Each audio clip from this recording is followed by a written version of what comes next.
But if the U.S., through the CUSMA review, insists on some form of auto tariffs, we'll ensure that companies that sell vehicles in Canada are strongly incentivized to produce in Canada. Canada's new government remains focused on protecting this unique Canadian advantage.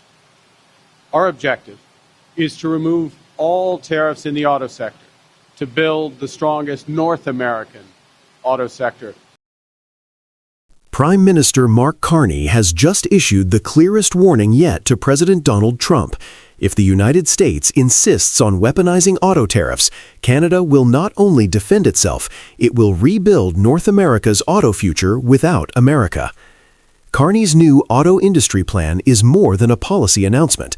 It is a declaration that Canada is done absorbing the economic shocks caused by Washington's unpredictability. And in a twist few in the White House expected, every new tariff Trump threatens seems to accelerate the collapse of the U.S. auto sector while pushing global manufacturers toward Canada. Again, to be clear, Canada continues to favor a zero-tariff regime with the United States in autos because we know that will deliver the strongest North American auto industry. But if the U.S., through the CUSMA review, insists on some form of auto tariffs, we'll ensure that companies that sell vehicles in Canada are strongly incentivized to produce in Canada. The context is straightforward but explosive. Carney unveiled a 5-pillar strategy designed to fortify Canada's auto sector and reduce vulnerability to U.S. political swings. The plan accelerates electric vehicle and battery manufacturing in Canada, reshapes emission rules to prioritize practical outcomes, expands consumer incentives, and establishes a new trade regime that directly counters future U.S. tariffs. Carney was explicit. Canada prefers a zero-tariff North American auto zone, but Washington's direction has changed. The U.S. government is now openly preparing for tariff escalation under the coming CUSMA review. Canada, in response, is preparing to make any company selling into Canada strongly incentivized, economically compelled to build in Canada instead of importing from the U.S. This shift occurs at the same moment Japan cements its dominance in Canadian production through Toyota and Honda, South Korea deepens investment talks as Hyundai's Georgia project struggles, and China agrees to limited EV access in exchange for potential joint venture opportunities inside Canada. In other words, global industry is moving towards Canada just as Trump is pushing it away from the United States. Canada's recalibration of EV and emissions rules is intentionally designed to create stability for manufacturers. While the U.S. is locked into a tariff-first approach that raises production costs without solving structural issues, Canada is offering regulatory clarity. Manufacturers prefer predictable frameworks over political volatility. Carney's move signals that Canada is building the operating environment the U.S. has abandoned. The numbers tell the story. Analysts estimate that U.S. auto sales could fall by 1.8 to 2 million vehicles in a single year if Trump maintains his current tariff trajectory. At standard market pricing, that represents roughly $70 to $80 billion in lost sales. On top of that, American consumers will shoulder more than $30 billion in higher costs as tariffs inflate the price of imported parts and finished vehicles. No Canadian policy has inflicted this damage. These consequences come directly from Washington's choices. The U.S. is paying a premium for economic nationalism, while Canada quietly becomes the more rational investment environment. Canada possesses the ingredients the modern auto sector depends on: clean electricity, critical minerals, industrial stability, and transparent policy. EV and battery manufacturers require energy reliability, and Canada's grid provides it. They require mineral supply security, and Canada controls nickel, graphite, cobalt, and copper deposits the U.S. cannot easily replace. Carney's auto plan bundles these strengths into a coherent strategy. Canada welcomes investment, guarantees market clarity, and offers incentives backed by clean power assets. Trump's America offers tariffs, uncertainty, and rising costs. A quiet but profound geopolitical shift is underway. Japanese automakers already account for the majority of vehicles produced in Canada. South Korea is repositioning itself after running into labor and regulatory problems in the U.S. Hyundai's Georgia delays have forced Seoul to rethink its North American footprint, with Canada emerging as the stable alternative. Meanwhile, China's limited EV access to Canada, paired with tariff reductions between Ottawa and Beijing, signals a new openness that could evolve into battery supply joint ventures. This does not mean Canada is choosing China. It means Canada is choosing diversification, while the U.S. is choosing confrontation. In a globalized auto economy, those choices have consequences. Inside Canada, Trump's tariff threats have triggered a wave of consumer and political unity. Canadians are increasingly rejecting U.S.-made cars, especially after Stellantis and GM relocated production to the U.S. Public sentiment is shifting toward supporting companies that invest directly in Canadian jobs, and Carney's plan makes Canadian-built vehicles more affordable through targeted incentives. This is economic patriotism, created not by rhetoric, but by U.S. pressure. Trump wanted to intimidate Canada. Instead, he strengthened Canadian resolve and reshaped marketplace behavior. If the United States moves ahead with sweeping auto tariffs during the 2026 CUSMA review, the region will enter a fundamentally different economic phase, one where the two largest economies no longer operate within a shared industrial logic. For the United States, this shift would translate into a long-term contraction of its auto sector, driven not only by lost sales, but also by rising costs and fragmented supply chains. The estimates already circulating, tens of billions in lost revenue, millions of vehicles no longer purchased, and a weakened competitive position for Detroit outline the scale of the disruption Washington is choosing to absorb. Canada, meanwhile, would be operating under the opposite set of forces. As U.S. policy pushes global manufacturers away, those same companies gravitate toward a market built on predictability, clean energy, and critical mineral access.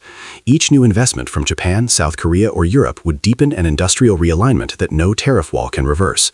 A North American split would therefore not be a theoretical scenario. It would be a structural change in which Canada advances by capturing the very opportunities the U.S. has chosen to forfeit. This is the trajectory that forms the bridge into the broader story. The question is no longer whether tariffs hurt Canada. Carney's plan is designed to neutralize that. The real consequence is how profoundly the U.S. weakens its own industrial base, and how steadily Canada positions itself to step into the space that Washington is leaving behind. What Carney has done is not reactionary, it is architectural. He is building a new industrial framework for the next decade, one that assumes U.S. volatility rather than hoping it will fade. Canada is positioning itself as the rational anchor of North American manufacturing. Trump's tariff-heavy strategy exposes the fragility of the U.S. auto system: high dependence on imported parts, insufficient mineral access, grid instability, and political inconsistency. Canada's system, by contrast, is rooted in clean power, diversified trade relationships, and long-term industrial planning. The contrast is becoming unavoidable. One side disrupts, the other builds. North America's auto landscape is being rewritten in real time. Trump's tariffs were meant to pressure Canada into concessions, but they are collapsing the U.S. industry instead. Carney's auto plan is not merely a defensive maneuver, it is an offensive blueprint for industrial leadership. Canada is no longer waiting for the United States to choose stability, it is choosing its own. And if current trends hold, Canada may soon be the uncontested destination for auto manufacturing in North America. The real question now is simple: how long can the U.S. afford the cost of its own policies? Ground has officially been broken on Volkswagen's PowerCo electric vehicle battery gigafactory in St. Thomas. This is the world's largest automaker. They don't do a plan for just this year while Donald Trump's got tariffs. They're doing a plan looking forward. Canada just scored a win that cuts through all the noise of the North American trade war. While Donald Trump doubles down on tariffs, emergency orders, and political theatrics, the world's largest automaker quietly made its choice, and it wasn't the United States. Volkswagen broke ground on its PowerCo EV battery gigafactory in St. Thomas, Ontario, the largest facility of its kind in Canadian history. And in a moment that should make Washington pause, a local official said the part no one in the U.S. wants to admit. This is the world's largest automaker. They don't make a plan for just this year while Donald Trump's got tariffs. They're making a plan looking forward. That single sentence captures the entire story tonight. Canada is the long-term bet. Trump's America is the short-term gamble. The milestone kicks off development of 3 major buildings at the site, making it the largest facility of its kind in the country, with full production expected to begin in 2027. The facility is set to create up to 3,000 direct jobs, while protecting Ontario's auto manufacturing supply chain amidst the trade war. Volkswagen's PowerCo has officially moved into full construction, marking the start of a multi-year industrial transformation for southwestern Ontario. The St. Thomas site is now home to 3 major buildings rising out of the ground, with full EV battery production set for 2027.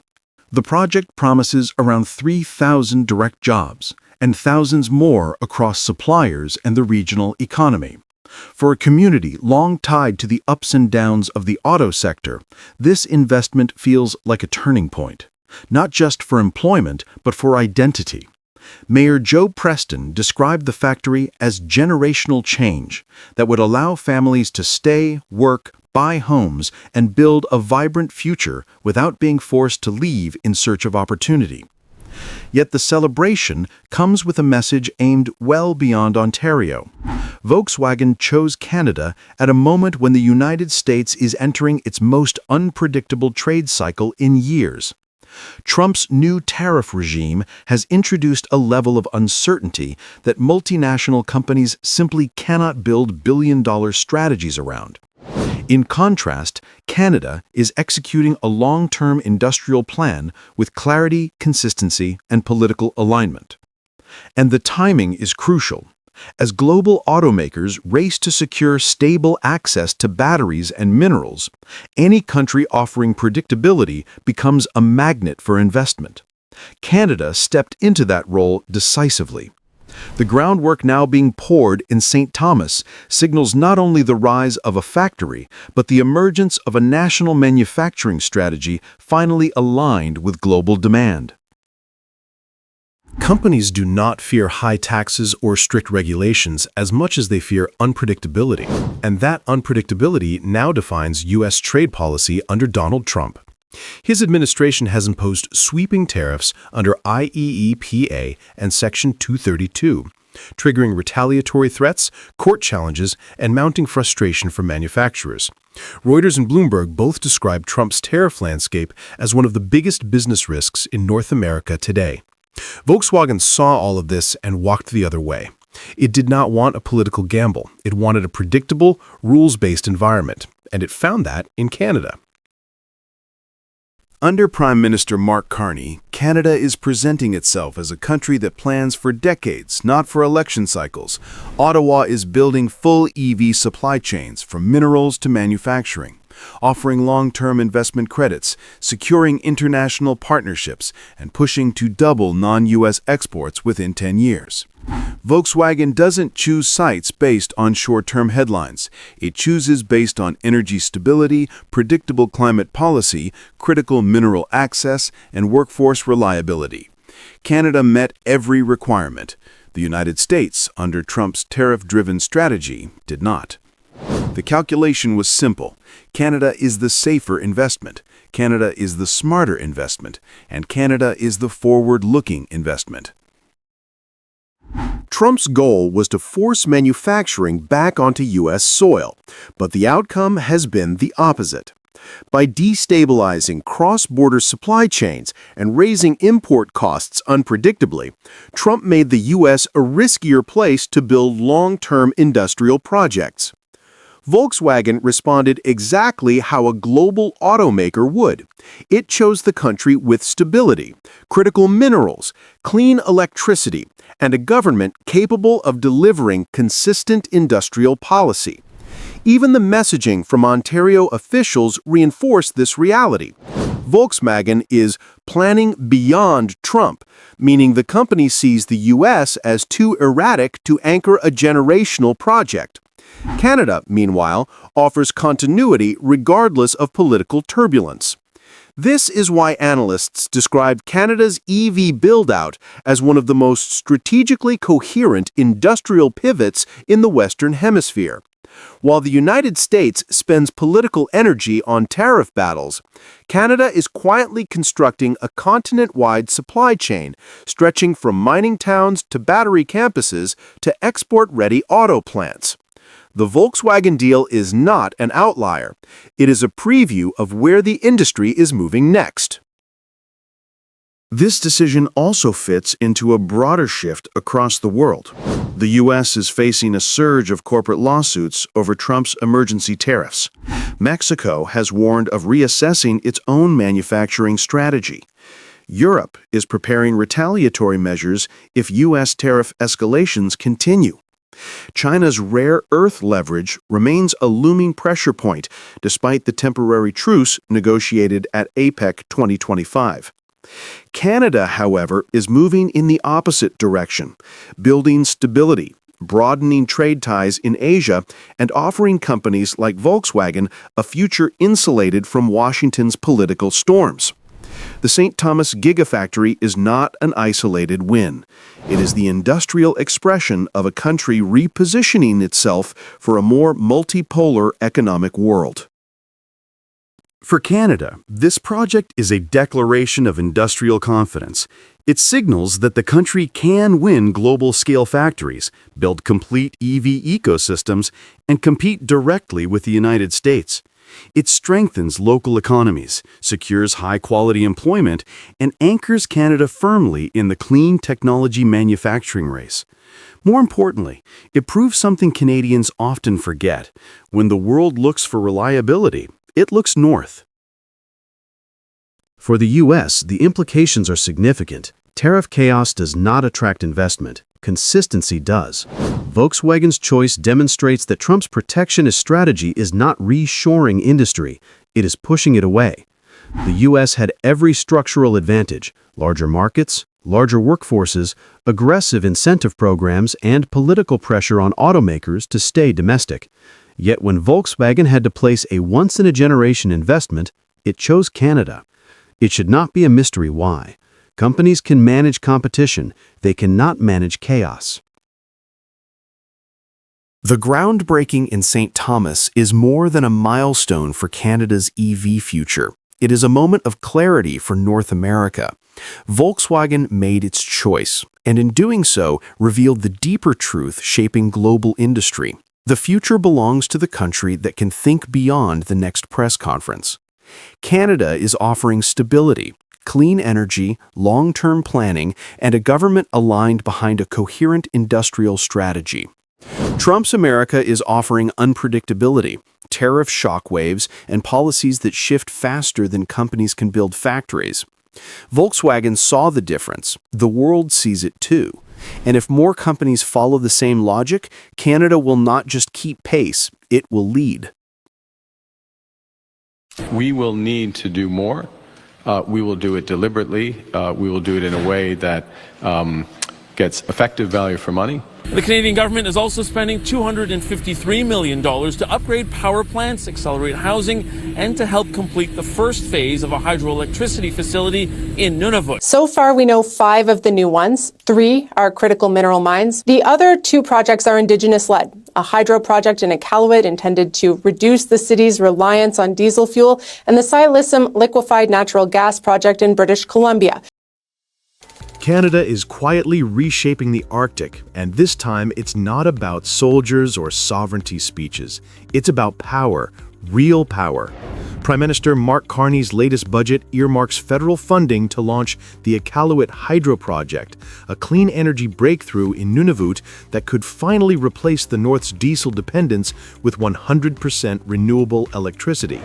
It may look like a local energy story, but make no mistake, this is a geopolitical play.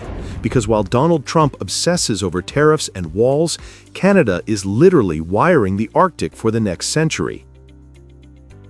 Sources confirmed this month that Ottawa has added at least 6 new nation-building projects to its major infrastructure list: 3 critical minerals mines, 2 Indigenous-led ventures, and 1 signature clean energy development, the Iqaluit Hydro Project. Under Carney's budget, Ottawa is committing 20 million CAD for the development phase to move the project into shovel-ready status, with another $94 million spread across northern power upgrades. The ultimate build-out, projected at roughly 350 million CAD, would replace the capital of Nunavut's diesel-burning grid entirely with hydroelectric power generated by Nunavut Nukitsiautiat Corporation, Canada's first wholly Inuit-owned clean energy developer. That matters. Iqaluit, perched on the edge of the Arctic Circle, currently flies in millions of liters of diesel every year. Replacing that with hydropower isn't just good climate policy, it's a statement that the North is open for business, innovation, and sovereignty.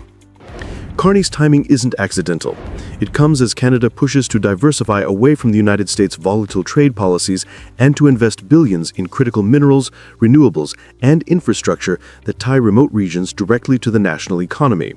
Ottawa calls these projects nation-building. Washington calls them protectionist. Either way, they mark a decisive turn in how Canada defines power. The project's purpose goes far beyond clean electricity. It anchors Canada's Arctic security and sovereignty strategy, a multi-year initiative unveiled in 2025 alongside new radar and port investments. For decades, Canada's Arctic towns depended on imported diesel, economically inefficient and environmentally disastrous. By funding hydro at Iqaluit, Ottawa's proving that sustainable energy can also be a tool of sovereignty. Every megawatt produced in Nunavut strengthens Canada's claim that its Arctic is not an empty frontier, but a functioning self-sufficient region. That matters geopolitically. The Northwest Passage, Arctic shipping routes, and mineral deposits are increasingly contested by global powers, including Russia and China. Hydropower infrastructure plants Canada's flag in a new way, through presence, investment, and permanence. It's also a showcase for reconciliation. Nunavut Nukitsiautiat Corporation is Indigenous-owned, meaning local communities will hold long-term equity in their own energy future. In Carney's words, this is sovereignty built from the ground up.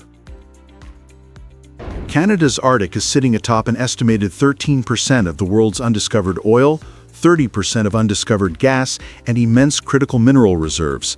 Yet until now, it lacked the infrastructure to unlock that potential sustainably. Hydroelectric power changes the equation. With clean, stable energy, mining operations can scale responsibly and communities can attract investment without relying on fossil fuel logistics. It's easy to underestimate how transformative that is. For decades, northern projects stalled because they needed constant diesel shipments, expensive, risky, and vulnerable to U.S. supply chains. Once Iqaluit's hydro goes live, it sets a precedent for other Arctic hubs, Cambridge Bay, Rankin Inlet, and Resolute, to follow. This is what economists called strategic capacity building, and politically, it's a shot across the bow of Trump's America First agenda. Canada isn't just weathering Trump's tariffs, it's rewriting the regional map so that the North, not Washington, controls Arctic growth. At first glance, Donald Trump probably sees no reason to care about a small hydro dam in Nunavut, but here's why he should, and why he eventually will. First, it undermines America's Arctic monopoly. The U.S. has long viewed Alaska as its northern anchor, assuming Canada would remain a junior partner. Yet Canada's renewed Arctic infrastructure means Washington will now have to treat Ottawa as an equal stakeholder in northern security and resource governance. Second, the clean energy shift exposes a gap in U.S. policy. While Trump cancels offshore wind permits, attacks environmental rules, and courts coal voters, Canada is electrifying the most remote region of the continent. That contrast will not go unnoticed by investors. Already, European funds looking to divest from fossil fuels are eyeing Canada's northern projects as politically stable, ESG-compliant alternatives. Third, Iqaluit Hydro reinforces Canada's critical minerals independence. The more energy security Canada gains in the Arctic, the faster it can scale mineral extraction for lithium, nickel, and copper, resources the U.S. desperately needs for its own EV and defense industries. If Washington imposes tariffs or supply chain barriers, Ottawa now has leverage, control of northern inputs. Put simply, Trump's protectionism pushed Canada to do exactly what he feared most: stand on its own. Iqaluit Hydro is symbolic of that new independence. It's small on a map, but enormous in meaning. Trump's 2025 budget slashed funding for Arctic research and reversed many renewable energy incentives. His administration prioritizes oil leases in Alaska but neglects infrastructure resilience. Canada, under Carney, is moving in the opposite direction, viewing the Arctic not as a frozen outpost but as a national growth engine. That contrast is political gold for Ottawa. It lets Carney frame his investments as pragmatic nation-building rather than partisan climate activism. When critics accuse him of overspending, he can point to Iqaluit and say, "This is sovereignty, this is security." Trump's rhetoric of dominance may still resonate in the U.S., but his economic model, tariffs, deregulation, short-term extraction, feels outdated in a region defined by long-term adaptation. The Arctic rewards patience and partnerships, not bluster. So while Trump warns about foreign encroachment in the Arctic, Canada is actually doing something about it, building ports, power grids, and partnerships that ensure no outside power, not even Washington, can dictate the North's future.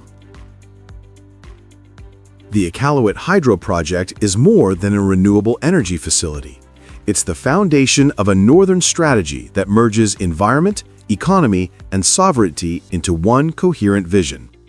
It's Canada proving that national security in the 21st century isn't about missiles, it's about megawatts. Carney's investment sends a message. The Arctic belongs to those who build in it. Each turbine, each transmission line is an assertion of independence. And as the world's great powers jostle for influence in the polar north, Canada's calm, pragmatic approach is setting the new standard. The irony?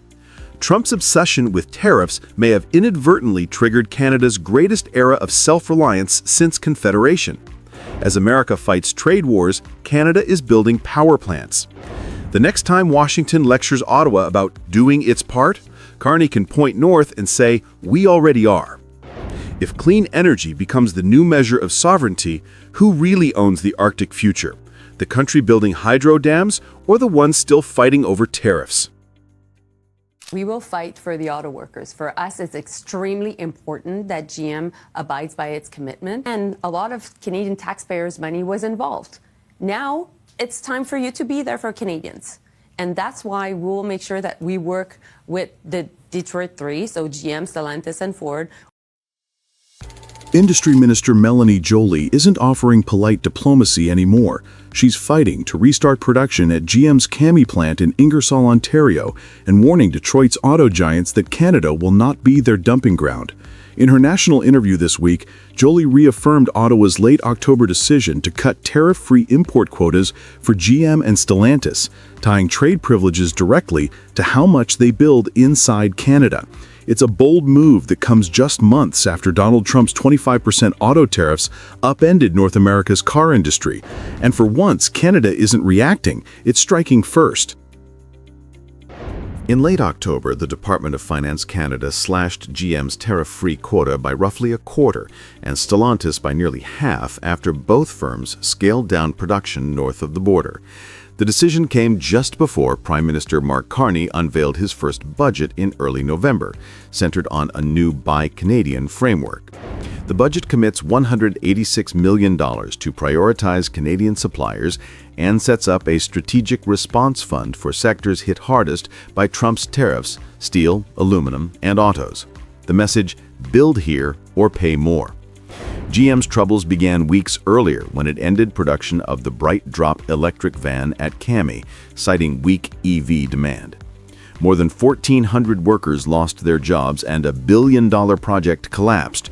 Joly gave GM 15 days to present a plan for a new model. As she meets with Unifor workers this month, Ottawa's stance is clear. GM owes Canada more than excuses.